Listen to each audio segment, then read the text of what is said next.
having gone through the nomination and all the process you have gone through. Congratulations, Your Excellency.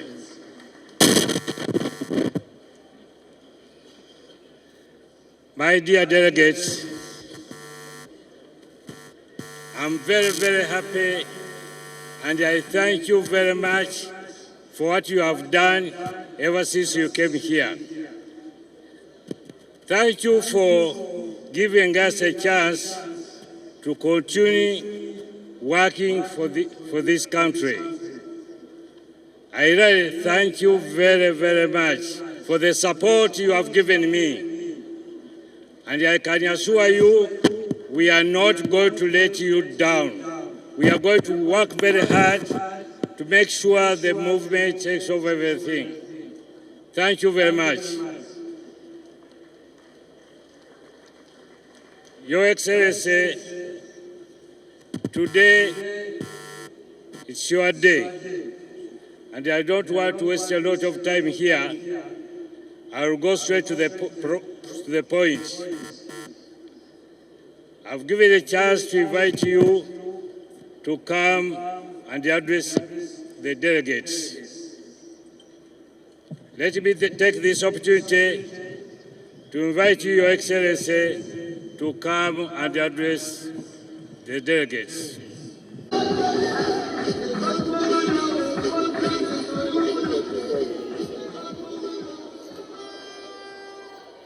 The Vice President, the Right Honorable Speaker of Parliament, all the Vice Chairpersons of the NRM,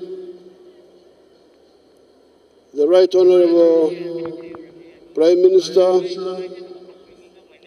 the Secretary General of the NRM, members of SEC, members of NEC, and members of the National Conference. First of all, I thank you for again putting trust in me to be your chairman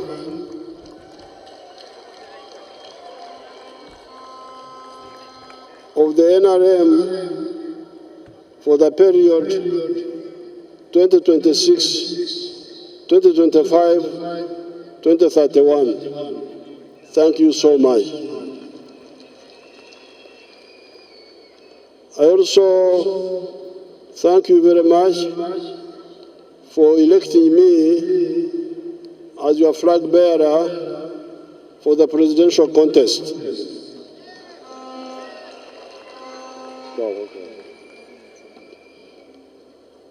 For the presidential contest for the position of President of Uganda for 2026-2031.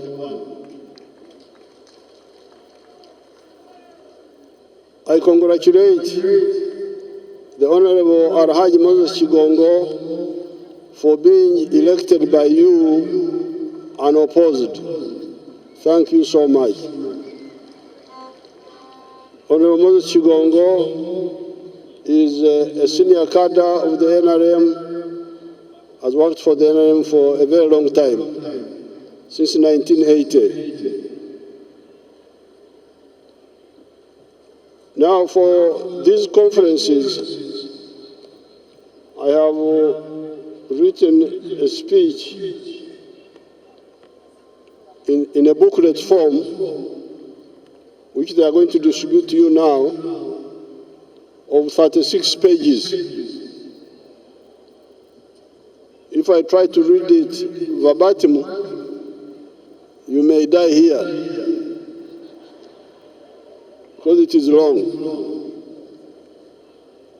Therefore, I will pick highlights from this booklet here. When I am talking about Uganda, I normally cover more than 1,000 years of this part of the world. Some people make a mistake and talk about Africa as if it did not exist until the Europeans came here to colonize our ancestors. We were here long, long ago. We have been here for 4.5 million years. But I normally speak about the last 1,000 years.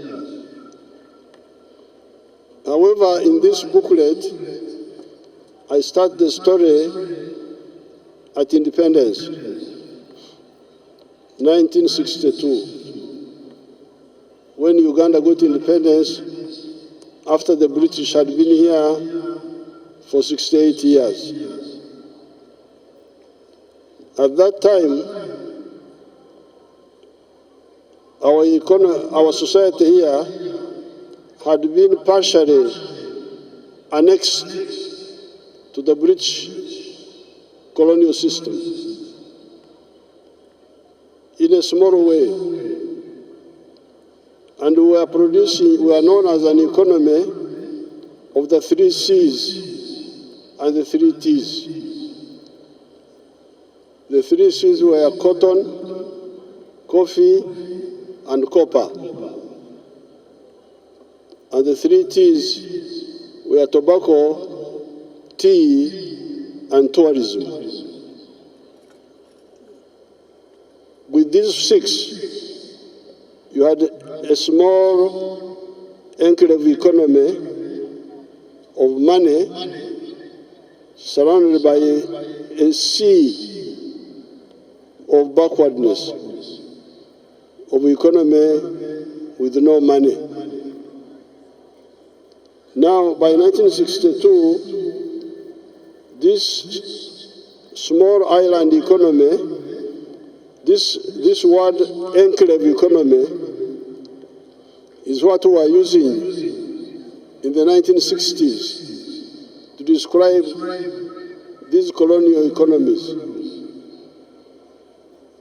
Now, this enclave economy, by 1961, was covering only 9% of the homesteads, the ones making some money. 91% were people who were okora ekida kyonka, working only for the stomach. In Luo, they say, teach me each keken. In our other dialects, I may mix it up, but working only for the stomach. And that's where poverty was.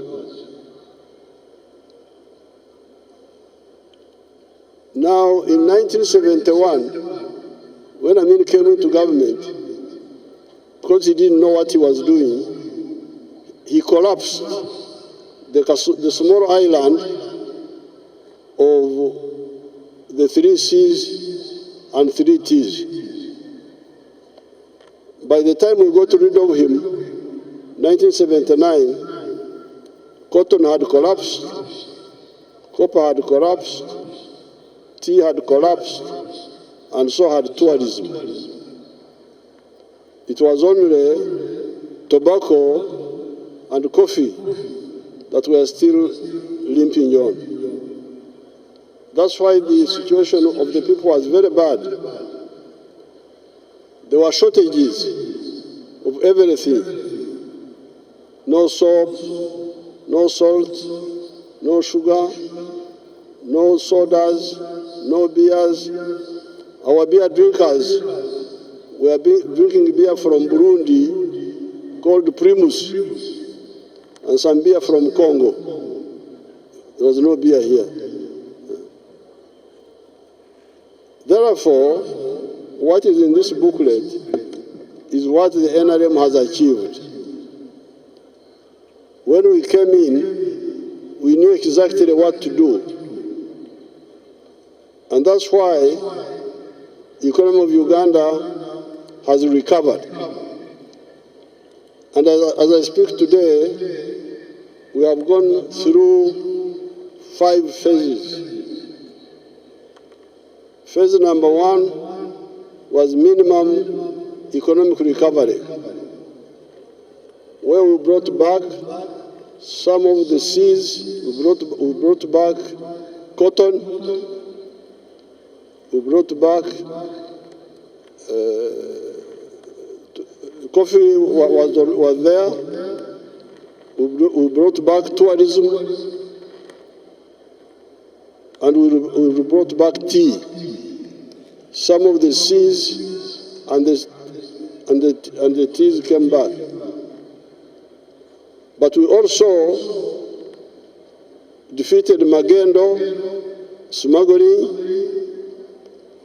chibanda, foreign currency black market, okusamula, speculation. And we called that the phase of minimum economic recovery. Then phase 2 has been the expansion of the small island. Produce more coffee, produce more tea, more tourism. Copper, we are now bringing it back, and we are going to produce it in a better way. That was the second phase, expansion. Third phase is diversification. In the colonial times, there was incredible blindness or carelessness. We used to be told that cash crops were only coffee, cotton, tea, and cocoa in West Africa. Then we would say, how about bananas? How about maize? How about milk? How about beef? How about cassava? How about fruits? Why are they not cash? And we'll be told, no, those are not cash crops or cash products. They are only for eating at home. But of course, we didn't believe this. You can imagine me from Ntungamo. I used to see in the shops tinned milk from New Zealand being sold in the shops in Ntungamo. And yet I was a milk producer just 2 miles away from the trading center. But my milk, my father's milk, was not being sold in the trading centers.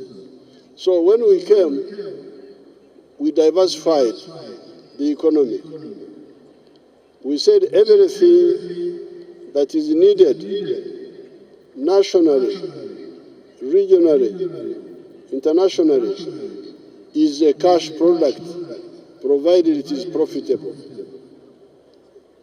That's how we have made maize a very big cash crop. Sugar cane is a big cash product. Cassava is becoming a very big cash product. Milk, beef, bananas, fruits, vegetables, all those are cash products. So therefore, the third phase is diversification. The fourth phase is value addition. Because one big loss was to sell raw materials. This shirt I'm putting on, and what one of the shirts you are putting on, are from Ugandan cotton. Certainly mine is. It is produced by fine spinners. When you sell unprocessed semi-processed cotton, you may get $1 per kilo. But if you convert that kilo into shirts, first of all, 1 kilo will give you 4 shirts, and the total value will be about $15. So when you sell lint cotton, you get only $1, but when you process it to where I am now with the shirt, you get $15. A difference of $14. But also the jobs which are created, the spinning job, the weaving job, the printing job, the tailoring job, all those are lost if you sell raw material cotton. So that is the 4th phase. I don't know whether they can show you some of the factories of value addition, like the one of fine spinners, the ones making textiles or nightie. Show them to us if we have them on the screen.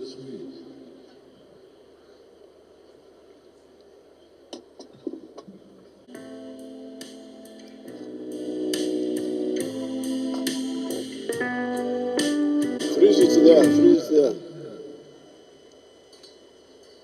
You can see those factories, they are making cloth. I think those are making jeans, which used to be imported from outside. They are now made here. You can see. This value addition. You can show the shoe factories, if you have them, or the ones done by our youth in the skilling hubs.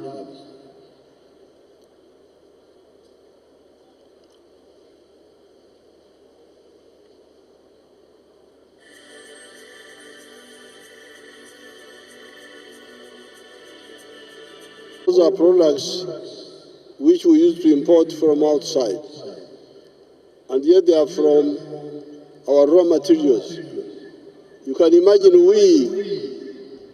the cattle keepers and goat herders who have got a lot of leather, who are importing shoes from outside,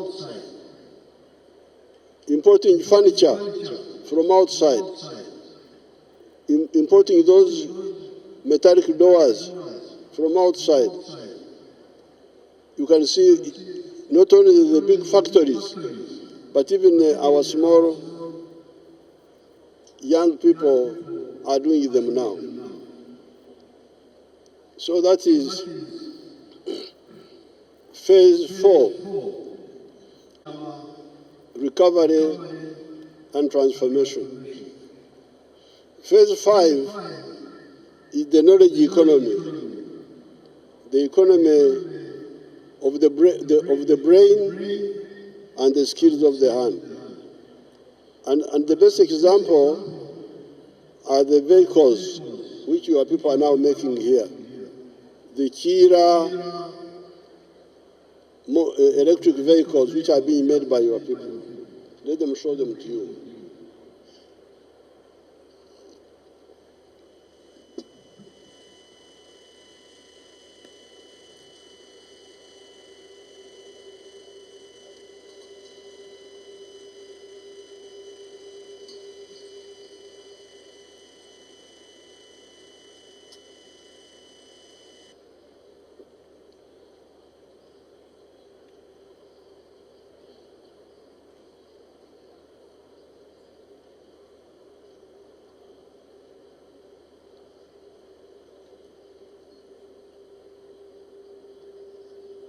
Those buses, $3.9 billion to about $66 billion now by the foreign exchange method, by the PPP method, purchasing power parity method, 188 billion. If you take the exchange rate methods, the economy has expanded 17 times. This is where we are. That's why now we are saying now we need to enter a new phase. And this is what the main point in this booklet. It says time for the qualitative leap forward. Want the economy to change completely, to become from 66 billion to 500 billion in the next few years. We are now a lower middle income country. We are targeting becoming a high middle income country of $500 billion in the next few years. And why do we say this? We say this because much of the 66 billion is raw materials. If we add value to even what we have now, we are going to hit that mark. Because take all our 10 million tons of bananas, they are mainly raw material. Much of the maize is still raw material. The cassava, all those products are mainly being used as raw materials. So therefore, the next phase which you are now supported us to push forward is to make this jump from lower middle income to upper middle income, to move towards becoming a modern society. A modern society means that you depend more on the products of the brain and the skills of the hand rather than the muscles. Instead of using hose, we should shift to using tractors. Instead of our daughters going to the well to collect water, the water should be brought by the pipes, not our girls to be the pipes. Instead of our girls blowing okutra, firewood in the fire, we need to use electricity.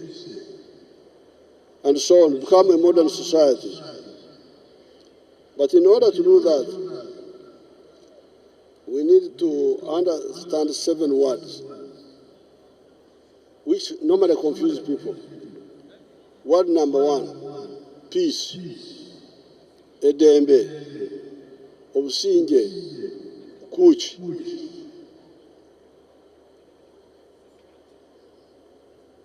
This is very important. And we should not allow anybody to disturb our peace. If you see anybody disturbing our peace, please tell him clearly, don't disturb our peace. Even in these elections, which we are having, don't allow people who create friction by doing wrong things. Tell them openly, don't disturb us. We want peace. And peace is based on amazima, on the truth. Ada. Nrm has been able to keep peace here for the last 40 years. This may be the first time in the last 600 years when we have had peace in this area continuously for so long. Otherwise, in the pre-colonial times, there was always wars among the tribes, except in the time of the Bachwezi, 900 AD to 1400. That's when we had some peace in the whole area. Otherwise, during the time of the kings, we had wars, and during even the time of the British, the area was never pacified. So we have been able to bring peace because of our politics of unity. I am glad your dance group here was able to show that. We don't believe in the politics of identity, we believe in the politics of interest. So that is the one word I want you to have in your mind. Peace. Second word is development. Development means mainly enkulakulana, entunguka, don global, Apol in the different languages, meaning infrastructure and other common things, other enablers. You can see some of the roads, they can show them there, which have been built from east to west, south to north. And we are going to continue. And even repairing the roads which have started going bad. Show us some of those roads, the new ones. And so on. Now, but the big mistake, which you people need to be careful about, is that you spend most of the time talking about those roads and so on. Yes, those roads are very important. A tarmac road is good. A hospital is good. A school is good. It serves all of us. But at night, you don't sleep on the road. You don't sleep in the hospital. You don't sleep in the school. You go back to your own house. And when you go back to your house, you confront the problems of your house. Poverty, lack of food, lack of jobs. So therefore, we are saying that you people, our Basoga people, summarized it well for us. They said, Akange kasinga akeife. Abasoga webakoba. Akange kakira akeife. Mine is better than ours. And the ours is the third word, wealth. Those words, I want you to separate them. Development is ours, wealth is mine. Personal, family, company. Now, many people get confused on this. And the wealth is found in 4 sectors. Commercial agriculture is one of them. Manufacturing is another sector. Services, border, hotels, tourism, music, entertainment. That is another sector. The 4th sector is ICT. So therefore, you the leaders, and I'm glad I'm talking to the new leaders, many of them young people, I want you to be clear about this. If you do that, things will be very easy for the whole country, but even for you as a leader. Obwavu, ogoba obwavu, Chan, Obworo, from the homes. There are a few families, some families which have listened to our message. I'm very much happy with some of the young people, like the boy called Ijara of Serere. You see what he's doing. Aspect of the farm, where we produce yogurt and pack it, tin it for the market. This project started 11. Ijara used 2.5 acres for poultry and for cows, for dairy. You heard that every day from eggs alone, he earns 3 million shillings gross. Altogether, Ijara earns 1.4 billion shillings gross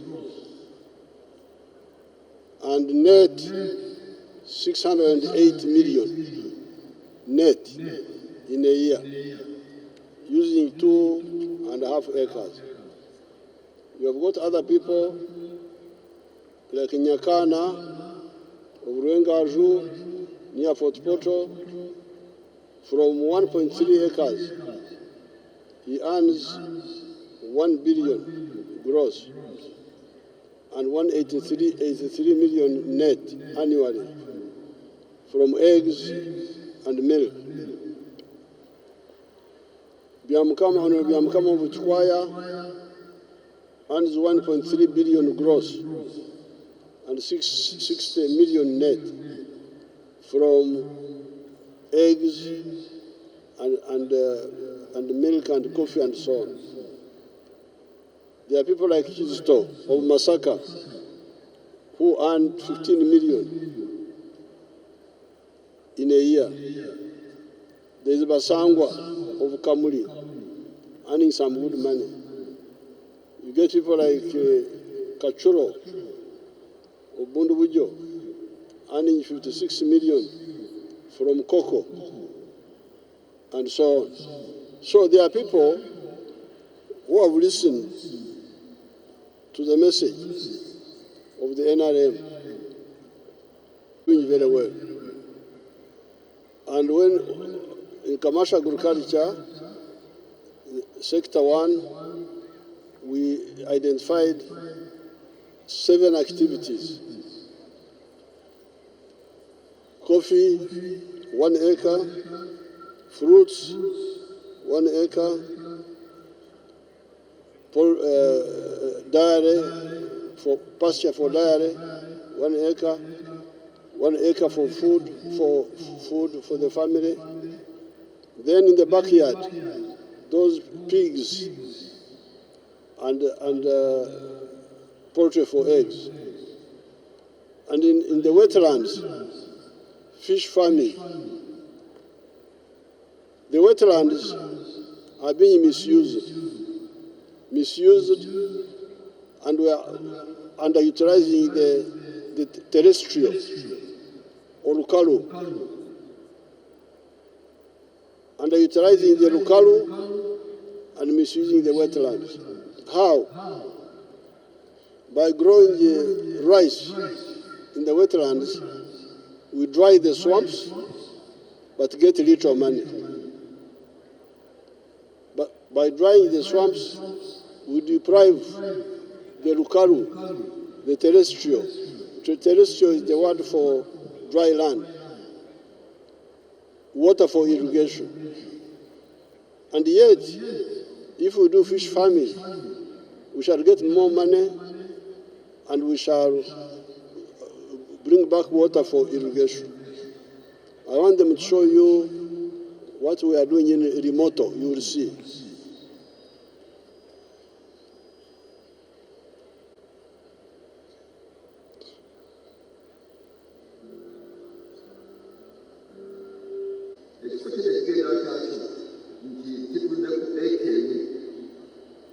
See there, my project in Remoto, near Parisa. I do fish ponds at the edge of the swamp. Then the water comes back in the center of the swamp. When I do that, they earn very good money. My fish ponds in Kabare, Lango, Teso. I have got fish ponds which I have done on the presidential land farms. I get about 70 million per acre. You can hear that those people, we are getting 1.7 million from 1 acre. You spoil the swamp, you get little money. Me, I bring back the swamp, I get much more money, 70 million from 1 acre. And then you save water for irrigation, for the dry land. Let's see Dr. Muranga, what she has done in Bushenyi. Dr. Muranga is harvesting 53 tons per hectare of bananas in Bushenyi, the government farm which I gave her. But the nearby Banyankore, in the same hectare, they harvest 5.3 tons. In other words, Dr. Muranga is harvesting 10 times more. So, with this agriculture, we must go for irrigation. And irrigation means we bring back the wetlands,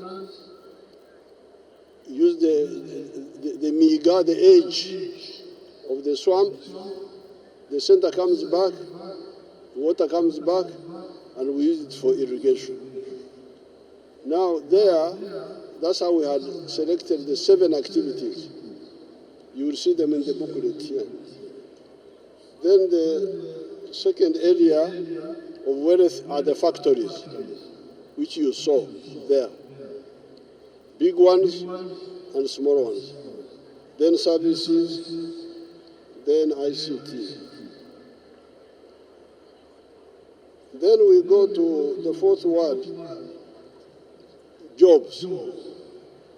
Jobs, Nrm. Where do jobs come from? Jobs come from wealth.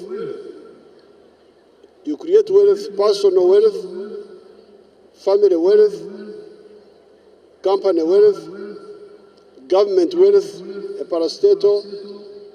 You produce a product or a good or a service, but you also create jobs.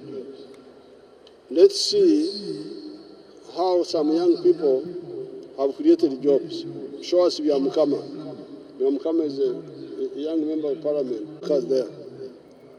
Praise the workers. You can see those workers. 26 of them who have just got jobs. They had 0 jobs. But when Byamukama woke up to create wealth, in the process he created jobs for those 26 people. Now there's one of our wealth creators called Nyakana. For him he uses 1.3 acres and he has now created 15 jobs. So you can make a calculation. Uganda has got 40 million acres of arable land. But even if we were to use only 7 million, and we do like Nyakana did, and employ 15 people, we would create 105 million jobs. This is more than the whole population of Uganda, including the refugees.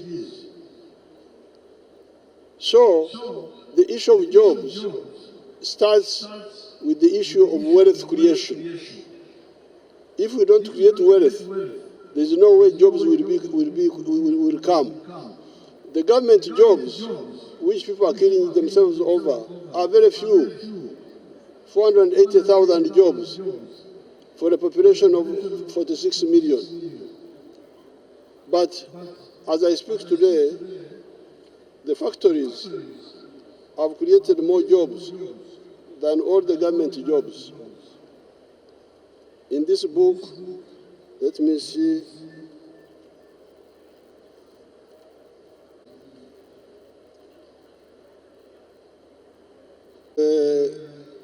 Commercial agriculture, so on page 26, commercial agriculture, 3.6 million jobs, factories, 1.4 million, services, 5 million already. The government jobs, only 480,000. So therefore, on this issue of jobs, we need to be clear. Now, then the fourth area of interest are services. Services not as a wealth, but as a consumer. I am a resident of Uganda. I am a citizen of Uganda. I want security. I want transport. I want health care. There, in the coming phase, I want you to concentrate on some areas. These are on page, I think, 28. And I would want you to deal with the services of wherever, which disturb people. First of all, health care, stealing medicine in the hospitals. That must be fought by you, the leaders.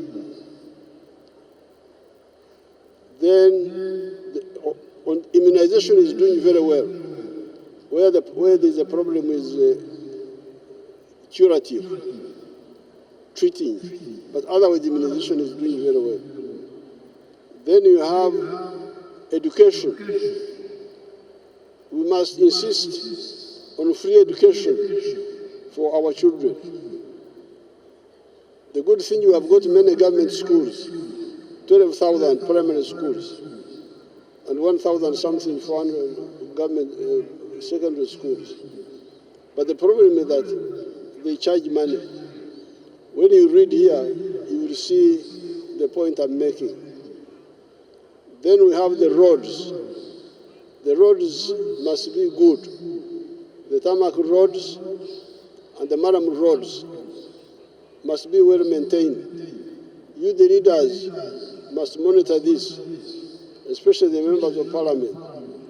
Where do the local governments put the 1.3 billion we give them for maintaining the Nrm roads? Then, problem of crime. You should not allow the police to cover up crime. If the police cover up crime, expose them, and we'll get rid of them. We've got a lot of young people who want jobs. If the policemen who are there don't want to work, the ones who want to work are there. We don't have to beg these policemen. They must do their work fully. Then the problem of land grabbing. Fight land grabbers in your area. If you do this, you will find that people will be very happy with the NRM. Health care, free education, roads,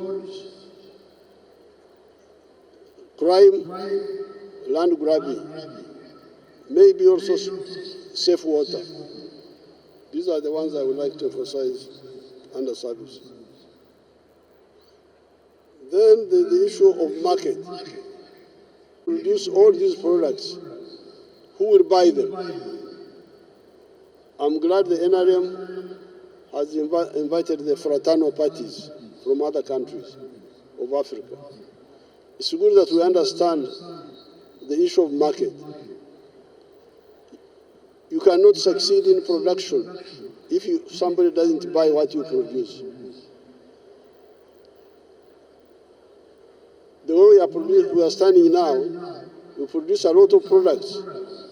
The internal market is not enough. If we do not have the regional market and the international market, we would not manage. So therefore, you need to politically understand the issue of market. And we work with our neighbors in Kenya, Tanzania, Rwanda, Burundi, Congo, DRC, South Sudan, Somalia, to fight for the unity of the market, so that we create a good atmosphere for our wealth creators. Now, finally, the issue of strategic security. Yes, if we do integration, economic integration, we shall deal with the economy. But how about security? How can we be secure against all threats? Some of the actors in the world are talking of four-dimensional superiority, that they want to be superior on land, be superior in the air, be superior at sea, be superior in space. On the moon, some people are on the moon, while we Africans, we are just here. They are looking at us from the moon. The question is, even if Uganda becomes a modern country, can it manage to send a person to the moon? My answer is no. But that's why our predecessors, Mwalimu Nyerere, Kwame Nkrumah, Kaunda, Sekou Toure, Modibo Keita, Patrice Lumumba, Louis Rwagasore. That's why they were talking of the political federation of East Africa or those of West Africa. So when you read this speech, you will see the arguments for that federation. To engage our fraternal parties and struggle to unite our people politically, in addition to economically, so that we create a unit that can guarantee the future of the black race against all threats. If people are on the moon, we should also go there and see what's happening on the moon. But Uganda cannot do it alone. But East Africa can do it. So the question I normally ask people these days, why is the United States prosperous and nearby Latin America is in a bad situation? And yet Latin America has got more natural resources than USA. I think the answer is in the market. The founders of the United States created a good atmosphere for wealth creators to produce wealth and sell. In Latin America, the market is fragmented. I think this is their problem. That's why it is not easy to succeed business-wise in Latin America. So the question I ask you, Africans, is what are you building here in Africa? Are you building a United States of Africa in Africa or a Latin America in Africa? If your answer is we are building a Latin America, then history will condemn us. Now, finally, I congratulate all of you, because many of you have been elected fresh. And many of you are young people. I saw the ones, when I was up country, I saw the young ones who are being elected. I congratulate you. But I want to give you advice.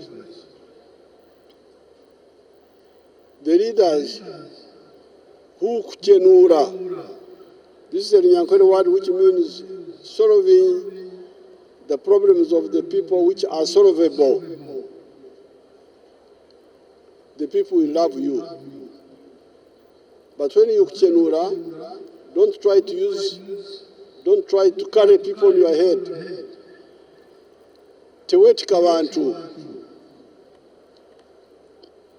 Kyetaaga okukulembera abantu sikubeetika. Don't carry the population under you on your head.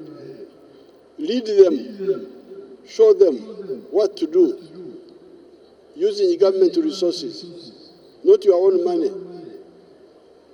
This is where corruption is coming from. People are looking for money to use in politics because they want to be the one to fund their followers. Don't fund. show them the way to use PDM, to use Myoga, so that they get out of poverty. And fight corruption. Fight the ones who are stealing the money of Myoga. Fight the ones who are stealing the PDM. The people will love you. So with these few words, I open the national conference. Thank you so much.